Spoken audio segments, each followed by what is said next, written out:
Hello, my friends. Hi there. How are you? My name is Natasha. I am the creator and the founder of the Glow Up Method, and I'm so excited to be here with you today. So, today's subject and topic is about decision making. It is like one of those things that I really am still working on getting better with. I really have a lot of struggles with it. I get that like analysis paralysis, and I'm like, I could go, I could stay, and where do I go? Like, decision making is a real tough thing for me. And for an example here, I finally make a decision on here's the airlines, here's the day we're leaving, here's the time we're leaving, here's the day we're returning, and then something happens and it gives me this kind of feedback that my decision wasn't good, or I didn't do something right. And so I really get stuck with that. I had this situation where Chris's client is having a big celebratory birthday. It's at like a beautiful venue, like a winery and a concert, and they're having meals and everything there. And it was kind of interesting to go. It definitely was like a unique once in a lifetime experience. But then I was like, do I go? Like, if I don't go, then somebody he knows can use my ticket. And then again, it's like, do I have 6 hours to just, be gone and eat and enjoy myself when I have this trip coming up? I'm going to be gone for so long. I just kind of want to be home. But then again, I'm like, what am I going to do when I'm at home? Just try to do more shopping and more planning and making more decisions on what to wear, what not to wear, what to do and not to do. And again, like I said, I have to keep saying it here because I have to keep reminding myself, like, my objective is number one, go and support Dylan. So if that means schlepping around and figuring out where to get water bottles, if that means, getting him food, helping him get to the venues, and then other than that, I really just kind of need to work. I mean, I really, really want to get this launched. I really want to get like some of my website stuff done, some of these things. And again, in my day-to-day life, I've got my dance, I've got my kids, I've got PT for the kids, I've got doctor's appointments, I've got, a kid live streaming, or a kid, doing something, and I'm going to support them, or a talk with my daughter and all these things. And I just don't have this focused time. And so like, yeah, when he's off practicing before he can actually, compete, then that's a great time and opportunity for me to really kind of buckle down and get some things done. I'm leaving us a real long time to get things done. And I mean, for him to like adjust. So that was my learning. I made a decision. I said we were going to go on a particular day, and I was worrying about the cost of all the hotels and the time away from the family and missing these classes and things that bring me joy. And we had went, and ultimately the times that we had chosen really impacted him. I mean, we come from the biggest disadvantage because we are geographically the farthest location. Dylan particularly is the farthest location from Saudi Arabia of everybody else participating. And that also means we have the largest time difference. So there's a 10-hour difference there, and they're like a whole half of a day ahead of us. So to really have this extra day, 2 or 3, to kind of adjust is really, I think, super important for his mental clarity and focus, because that's what he lacked in the last time. So again, that doesn't necessarily mean he's going to perform, the way we hope, but it does mean that we're going to mitigate whatever risks. We're going to minimize those things to do that. So sometimes I can make a decision, and other times it's really rough. I mean, I have said here, I sat in my marriage for years, like going back and forth and not wanting to hurt anybody, and not wanting to, like, just so many factors go into a decision for me because I'm an empathetic person. I can put myself in your shoes. I can put myself in somebody else's shoes, and I just want to get things right. Like, I want to do it right the first time. And so I really have a tough time with this. I really admire my son Dylan because he makes a decision and he can stick with it. Like, that's my decision, I'm there. And I'm the one waffling back and forth. You need 2 jerseys. No, you need 1 like, you need, let me put the thing on it. Like, just oh my gosh, now I made this decision. I'm like, does he really need 2 jerseys? Do I need to be spending this much money on this? What kind of hotel are we going to stay at? Like, things start to overwhelm me. And so I go back to some of the things I practice, but it's definitely one of those areas where I'm like, yeah, we need some more help in this area here. We need some more practice on making decisions. So, I'm like, why am I so bad at making decisions? And it's not to be like judgmental and, be like, oh, you're bad at it. It's like, I'm just so curious, like, what is it in here that is holding me back? Because like days will go by, hours will go by, months will go by, years will go by, and I'll just defer the decisions. I've got major projects I'm literally losing money on every single day because I'm just not wanting to make a decision. I'm pretending it's not there, and major big decisions need to be made. And so I think that for me, getting myself out of my country, getting myself out of my home, getting myself into some place that I'm not going to necessarily be wanting to walk around in 111 degrees, covered from head to toe, or maybe I will, but like to at least go in and have this kind of anticipation that I will be getting things done and I will be supporting my son. Those are the things, but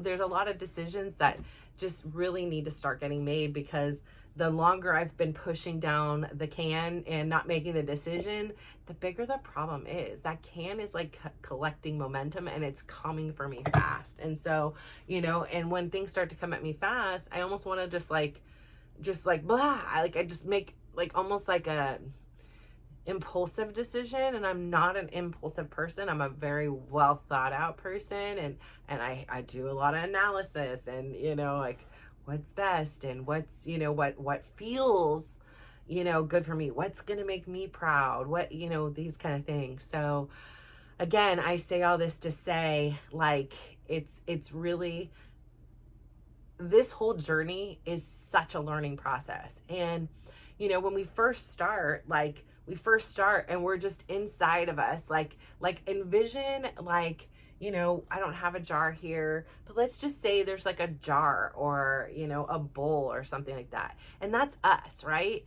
And then life starts lifing, right? So then suddenly, there's some kind of trauma, there's somebody said something hurtful about you, you got hurt from this relationship, you got fired from a job, like what all these things, that happen in your life go in there. And they're like balls and paper and all these things in this bowl. And then who we really are is kind of like water. And so we start pouring it in, and we start going on these journeys like we are here, where we are, redefining, we are recreating the life we're living and making it more purposeful and prideful for ourselves. And in that process, we start doing the work. And when we do the work, like if you're pouring in water, the balls and the paper and all the gunk is going to start to rise, right? And so all that stuff is rising. And a lot of us like panic. We're like, listen, out, I want out. Like, I don't like this pain. I told you guys how I was talking about, I've done a trauma timeline. It wasn't set out to be that way. And that's what it turned out to be. It was really hard. Like it was really hard to sit there, and I've never even finished it, but to sit there and go from like my birth and my earliest memories until like, I think I went to my early 20s, but like, it was really challenging to do. And it like brought up so much stuff. And I was like, oh my gosh, it didn't feel great reliving these memories. It didn't feel exciting and happy. But it did give me an insight and a compassion for myself that really didn't exist before that moment. I was always very, very hard on myself. If my kids think I was hard on them, oh my goodness, you should see how hard I was on myself. And again, I am a self-described, recovering bully of myself. I was really cruel, and I said a lot of really mean things. And before, like when I would have challenges making a decision, I'd be like, why can't you just make this decision? Like, what's wrong with you? Everybody else can make decisions, and you're sitting here and da da da da. Like, it was so attacking. It was so judgmental. But now it's like, why? Okay, let's get to the bottom line. This is a common denominator. This is something that going into my future phases of life, going into my future seasons that are coming up, we're in summer, but my gosh, hello, it is already August and I've been filming here since January and I've yet to publish. Like, here, things are crazy, right? But here we are, that we're getting towards the end of summer now. We are about to transition once again into a new season. And that's what's happening with me, is I'm transitioning into a new season. And as I transition into this new season, the struggles I have around decision making, I'd like to leave in the past. I'd like to learn new tools and ways of producing the results I want in a timelier manner, because I find that I waste a lot of time and energy and opportunities when I can't make these decisions, when I'm just have this paralysis over me and I'm going back and forth and back and forth. And I've tried like pros and con lists. Those are very helpful. But I think also, again, like I've said, is like, it's the practicing. It's I want more times to practice. And I guess with everything, we're making decisions, right? I decide, am I going to walk today or not? I'm deciding, am I going to film today or not? Like, I'm deciding, am I going to make my bed or not? I mean, these are like unconscious and conscious decisions, right? But some of them, like, I feel like I need to, like, challenge myself to build that muscle, because decision making, in my opinion, is a muscle. And mine's a little fatigued. Mine's a little bit like underused. I have like, put a lot of pressure on it, but I'm not consistent with it. And I let it slack off when it wants to slack off. Like I said, like in my morning walks now, I'm really conscious of one of those words, of like my glute muscles, because I'm like really trying to get to the my bottom of this hip pain. And I'm like, I'm not one of those people that's ready for surgery and medications or any of that kind of stuff. I want to get to the cause. I don't want to just treat the symptoms. I got to get to the cause of it. And if it's not this and it's not this, like, let's break down the biology and see what it is. And, really being able to like activate that glute like on my walk is like something like I wasn't even thinking of. But as soon as I started thinking of, I was like, I realize now how rarely I was using it.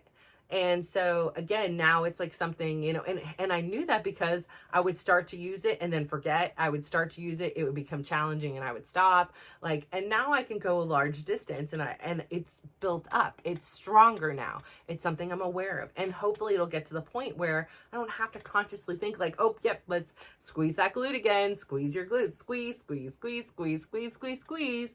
No, I want to be able to start making decisions like that more comfortably, more confidently, and knowing that yes, even the best of plans and the best decisions, some things go wrong. My flight went wrong. I did everything possibly in my power right, and something went wrong. It's a $600 wrong, which when the tickets are $2,000, I don't even know what that percentage of is.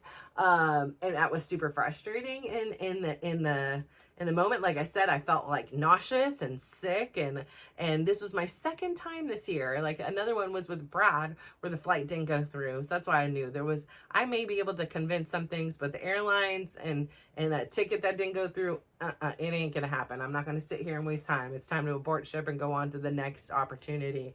But I say all that to say, I now am really, really wanting to embrace my power. And, I'm in this awakening phase here and I haven't quite arrived, but I am getting closer. And I think that having this power to be able to make decisions with confidence and courage and curiosity is going to be really important to me going forward, because there's a lot of decisions to make, right? There's decisions about where to travel to. Like my mind is so open to travel now that, I've gone to the depths. I never thought I never thought that I would be going to Saudi Arabia. It just wasn't like a thought. It wasn't something that I didn't want to do. It just was never on the thought. I thought I'd go to Greece or Italy or France or, Germany or Switzerland or Amsterdam. Like I did do Amsterdam, never mind. I wasn't thinking Amsterdam. I was thinking, oh my gosh, which one am I thinking? I'm thinking, this is literally Austria, that's what I was trying to say. Australia, even, like, there's so many different places. So I'm really excited that, like, I go on this trip, I come back, a couple weeks later, I go with my other son down to Southern California. And then I come back, I'm home for a couple weeks. Then I head out to, where am I going? Oh, Mexico. So, this year has been the year of travel for me, and I'm really excited about that. I'm not sure my bank is, so I really need to get on, my job, and let's start posting these things. So it's not just a personal diary for a year here. But I want you to know that you're not alone. If making decisions is really hard for you, you're not alone. And I do believe part of the problem for me about making decisions is I was a people pleaser. And there's parts of me that's still very much a people pleaser. And if I can't make my decisions for my life based on what I want, because I didn't use that muscle, I didn't develop that muscle, I was so busy looking to everybody else in the world to tell me where I needed to be, who I needed to be, how I needed to show up. And they could have told me directly or indirectly. If you're calling me Natasha C, the overweight lover Natasha C, you're making a decision for me that says, and I'm believing you that I'm an overweight person.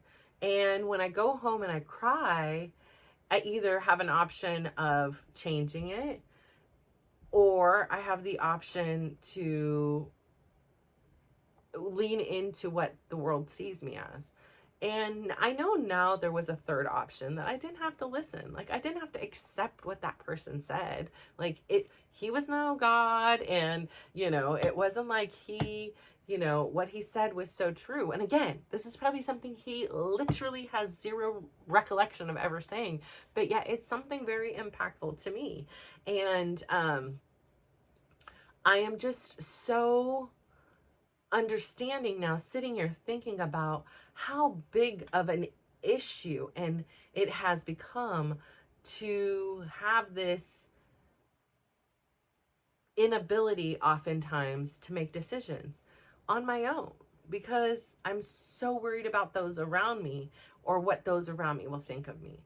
So learning to practice and learning some skills and start practicing them. Like, okay, maybe I'm going to set a timeline. Like, okay, you can sit here and be in indecisiveness, but you got an hour, or you have one day or a month or whatever it is, depending on the decision that needs to be made.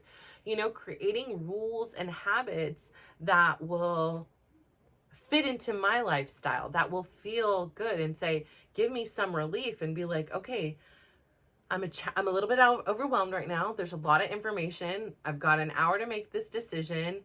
Let's go with it. So I had that same situation happen tonight. So Chris was invited to this event, and I was invited as well as his plus one. And it's going to be about a 6-hour event.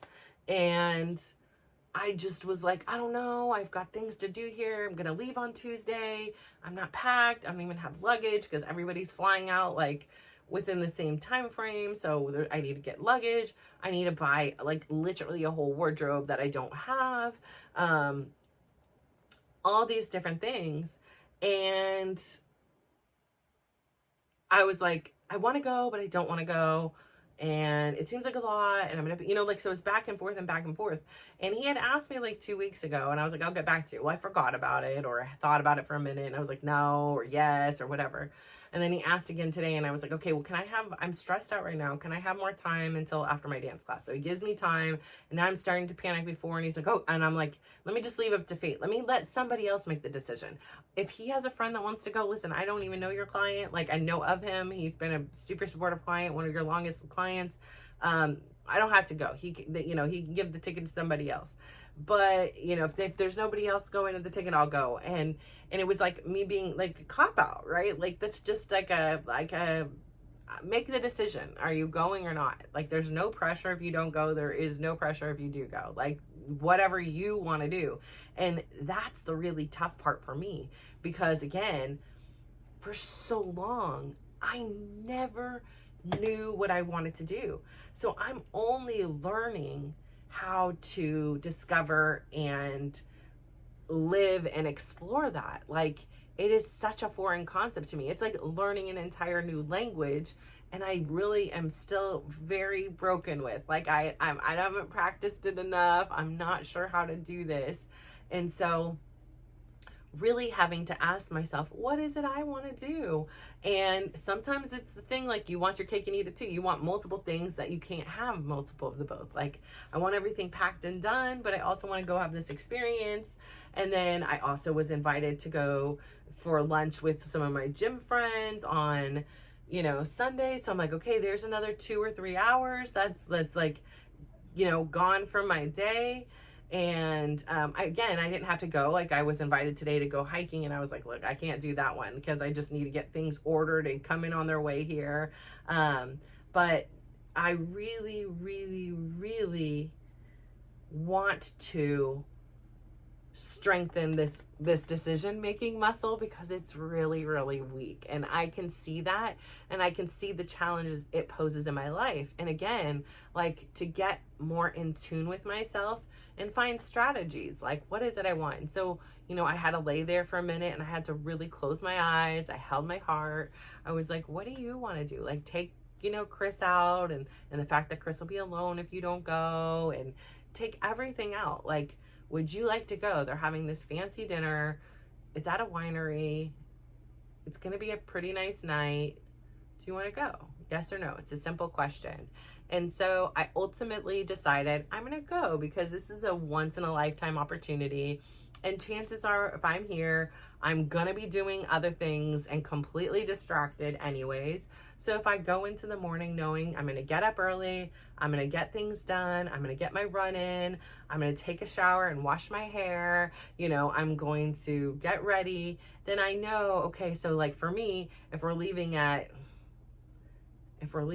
4, I really need to give it like an hour and a half at least to wash my hair, get ready, and everything like that for the evening.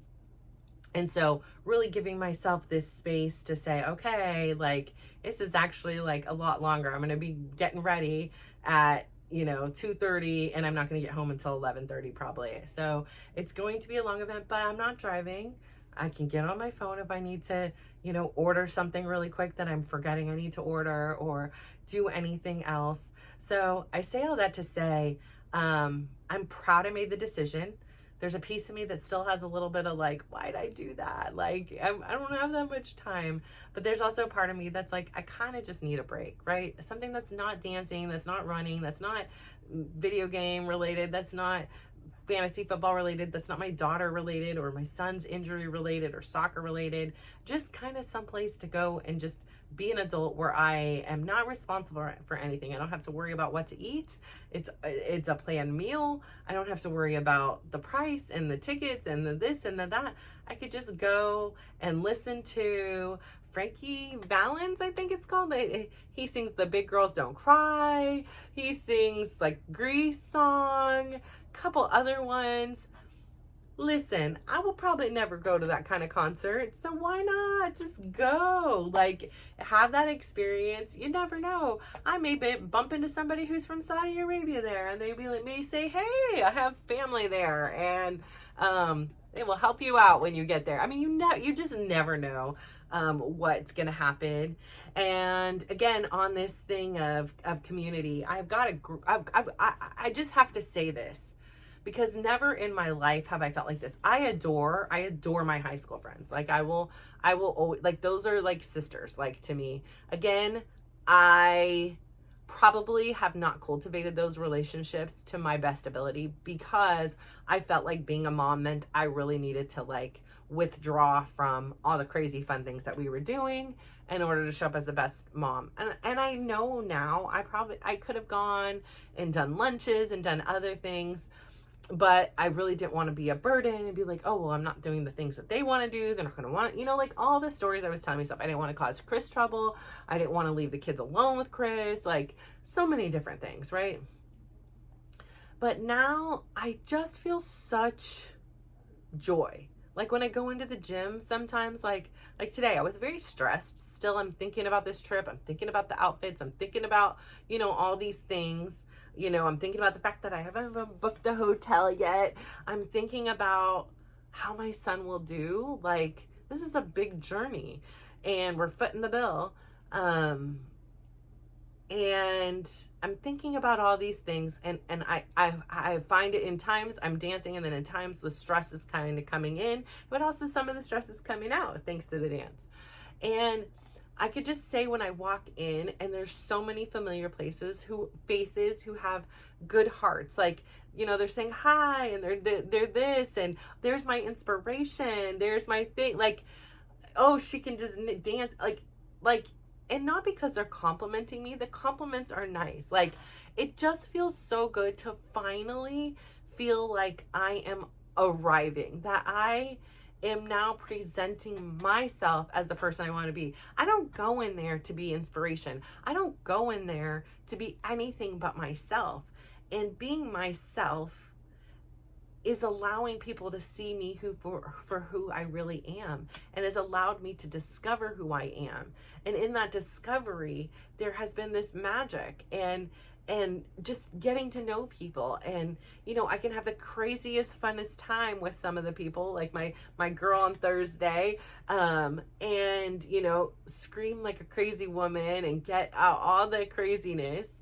And then I can also go and be very serious, and she can share the most compassionate stories about how when the gym was shut down, she collected money from other people to help support the housekeeping staff, to help support the instructors that didn't have income coming in.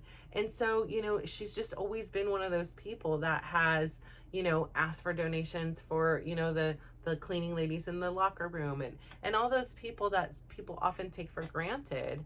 She always makes sure that they get love and taken care of. And I love that about her. Like, I really appreciate that. And she ended up going on and sending me a text last night and saying, I know a lot of people, a lot of Muslims. I know a lot of people in Europe and Asia. If you have any trouble, which hopefully you won't, I want you to call me first. I have a lot of connections.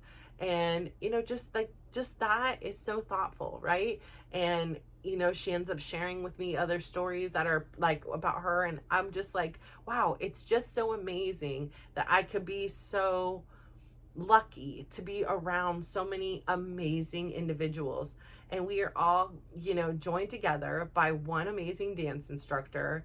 And we really have all this really good energy in us that wants to share, that wants to help people, that steps up, that says nice things about one another, that notices if somebody has a haircut or, you know, a different outfit.